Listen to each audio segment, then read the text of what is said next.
Ar susimastai, kaip iš tikrųjų veikia išmanūs įrenginiai, robotai, o gal nori sukurti savo technologinį projektą nuo nulio?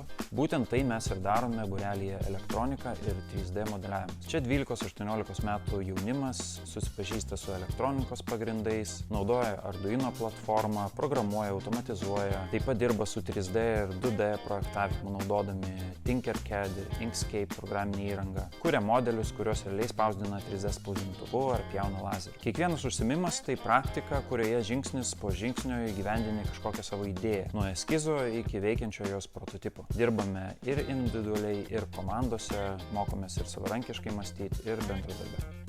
Iš tikrųjų, tai šitame būrelyje svarbiausia smalsumas, tavo noras kurti, kūrybiškumas, o viską, ko tam reikės, mes turime vietoje, tiek mentorius, tiek medžiagas, tiek įrangą.